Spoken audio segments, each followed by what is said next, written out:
आप देख रहे हैं फतेहपुर हलचल। मैं हूं रमेश मोहन शुक्ला।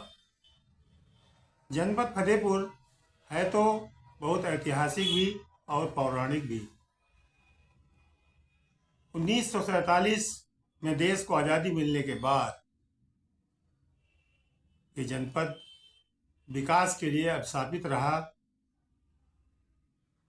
सरकारें आईं, सरकारें बदली, सांसद बने, सांसद बिगड़े।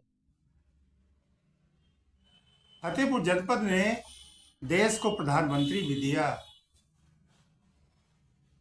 केंद्रीय मंत्री भी दिए, लेकिन अपनी मूलभूत समस्याओं के लिए ये आज भी जूझ रहा है। सबसे पहली समस्या जो 1957 के आम चुनाव में उठी थी, जब तत्कालीन जवाहरलाल नेहरू सरकार के सूचना एवं प्रसारण मंत्री बीवी केसकर जी यहाँ से चुनाव लड़ने आए थे। उस समय यहाँ के बुद्धिजीवियों ने एक मांग उठाई थी कि फतेहपुर को बांदा और रायबरेली के से रेल मार्ग द्वारा जोड़ा जाए।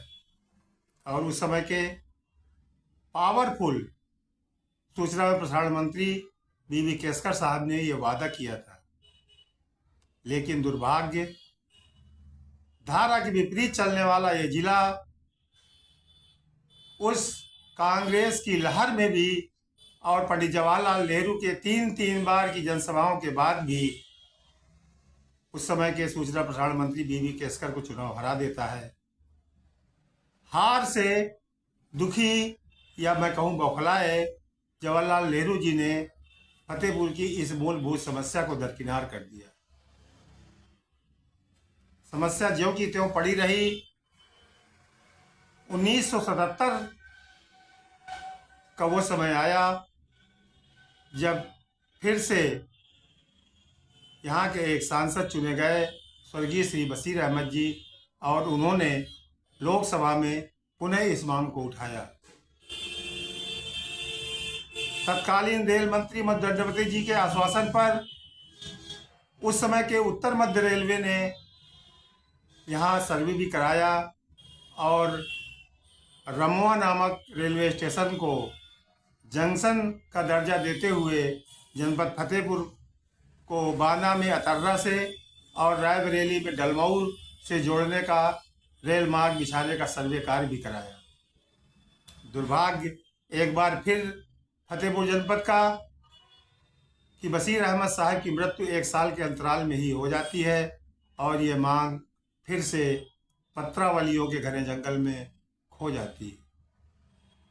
दूसरी सबसे महत्वपूर्ण मांग, जिससे हमारे जनपद के वासी परिचित शायद हैं, शायद नहीं भी हैं, सागर से बहराइच को जोड़ने वाली जो फतेहपुर से जाती है रोड, उसको सागर बहराइच मार्ग कहा जाता है।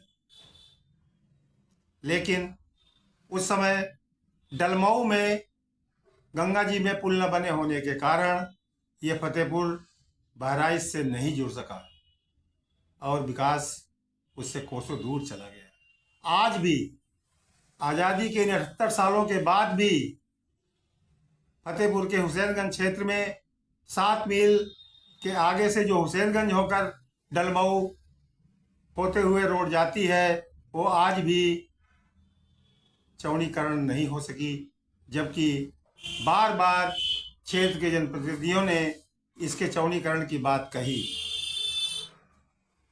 तीसरी सबसे महत्वपूर्ण बात, जो बड़ी शर्मनाक भी है, खेदजनक भी है और हमको याद दिलाती है कि हम शायद अभी भी आधुनिक नहीं हुए।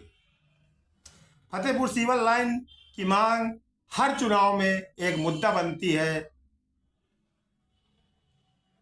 हर बार इसका शिलान्यास होता है, इसके लिए बजट आवंटन की बात होती है, लेकिन ये फतेहपुर सिविल लाइन आज तक धरातल पर कहीं उतर नहीं सकी। किसको कोसे हम? जनप्रतिनिधियों को या फिर स्वयं जनता को, जो वोट डालने के बाद फिर अपनी समस्याओं को भूल जाती है और अपने निजी स्वार्थों की याद तो अपने जनप्रतिनिधियों को दिलाती है, लेकिन जिले और शहर की सामुदायिक विकास की समस्याओं के बारे में कभी याद दिलाना भी पसंद नहीं करती।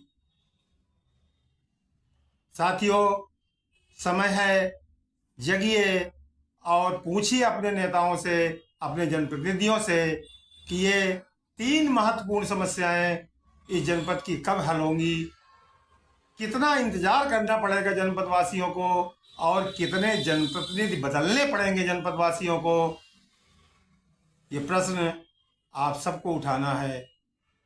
फतेहपुर हलचल ये प्रश्न लगातार उठा रहा है और उठाता रहेगा, पूछता रहेगा अपने जनप्रतिनिधियों से कि ये महत्वपूर्ण समस्याएं हैं, ये महत्वपूर्ण रास्ते हैं जो इस जनपद को विकसित बना सकते हैं, विकास की कड़ी से जोड़ सकते हैं।